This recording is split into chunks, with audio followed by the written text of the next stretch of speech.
यदि सबसे ज्यादा गिराने का काम किया तो नीतीश कुमार जी ने किया। आज समझिए कि सुप्रीम कोर्ट के डायरेक्शन के बाद भी ये लोग बार बार भ्रम फैलाने का प्रयास कर रहे हैं। उनके पार्टी के राष्ट्रीय अध्यक्ष या वह स्वयं कहते हैं कि ये सबके सहमति से सुशील मोदी जी उस समय नगर विकास मंत्री थे। अरे तो ये 2005 की बात कर रहे हैं, ये 2022 है। 2021 में सुप्रीम कोर्ट ने आदेश दिया, उसके बाद बिहार में भी पंचायती राज का चुनाव हम लोगों ने कराया। लेकिन इसके आगे मैं बढ़ के कह रहा हूं कि गुजरात में चुनाव कराए गए नगर निगम के, उसमें भी आयोग बनाए गए, जवेरी कमीशन वहां बनाया गया, मध्य प्रदेश में कमीशन बनाया गया, महाराष्ट्र में कमीशन बनाया गया। लेकिन नीतीश कुमार जी अपने जिद में वो नहीं चाहते कि यहाँ कमीशन बने। क्या यहाँ पर कभी आर्थिक सर्वेक्षण अति पिछड़ों का हुआ, पिछड़ों का हुआ? कभी शैक्षणिक पता लगाने का काम किया गया? सामाजिक तौर पर सिर्फ हम ये किए कि इस जाति को हम पूरे बिहार में आरक्षण देने का काम करें। सुप्रीम कोर्ट ने बड़ा स्पष्ट तौर पर कहा है कि हम यूनिट मानेंगे नगर निगम को, नगर निकाय को, नगर पंचायत को, और उन तमाम चीजों को रीड कराना है। ये पता नहीं किस तरह की थ्योरी कर रहे हैं। और जबकि उसमें पत्र में बड़ा स्पष्ट है, सुप्रीम कोर्ट ने सभी राज्य और सभी यूनियन टेरिटरीज को पत्र दिया है।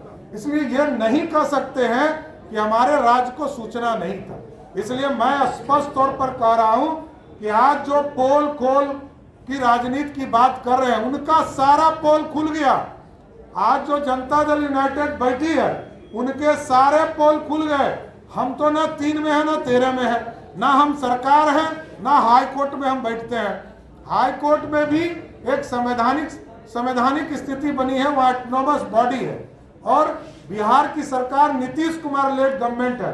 तो नीतीश कुमार जी को जवाब देना पड़ेगा कि अति पिछड़ों का सम्मान क्यों घटा। और हम तो यहाँ भी डिमांड करेंगे कि आरक्षण देकर तुरंत चुनाव कराओ, और जो लोग चुनाव में प्रत्याशी थे उनके जितने राशि।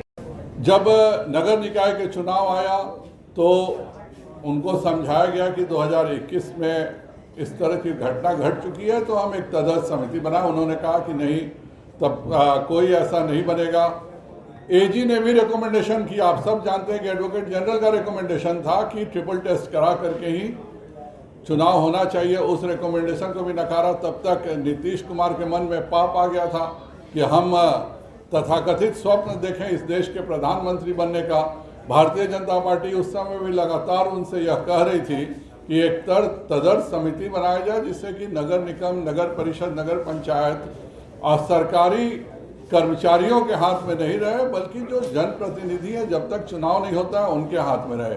लेकिन नीतीश कुमार जी के मन के पाप के कारण यह हुआ नहीं। पूरी की पूरी कमेटी को सरकारी अफसरों के साथ दे दिया गया।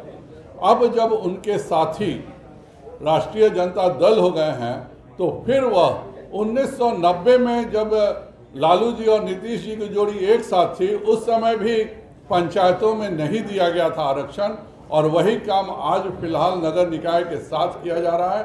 भारतीय जनता पार्टी का स्पष्ट मानना है कि हर हालत में अनुसूचित जाति को, अति पिछड़ों को आरक्षण मिलना चाहिए। इसके लिए तुरंत अपना जो भी करना है करें, और चुनाव भी शीघ्र होना चाहिए। यह एक जानबूझकर बिहार में साजिश रची जा रही है कि नगर निकाय के सभी विकास की राशि मंत्री के पास रहे, और यह पूरा लूट बिहार में नगर निकाय में, नगर पंचायत में हो सके। इसीलिए जानबूझ करके तदर्थ समिति भी नहीं बनाया गया। और आज भी हम यह अखबार में दिया गया था कि 8 को हम सुप्रीम कोर्ट जाएंगे, 10 को सुप्रीम कोर्ट भी खुल गया। आज 14 तारीख हो गया, आज तक न यह सुप्रीम कोर्ट में गए हैं और न ही कोई आयोग बना है, जो कि साफ बताता है कि इनके मन में पाप भी कहिए या यह कहिए कि इनकी मजबूरी है कि जो इनको इन्होंने अपना मुखिया बनाया है या मालिक बनाया है, उनका आदेश है कि भाई अभी इसको जितना लटकाना है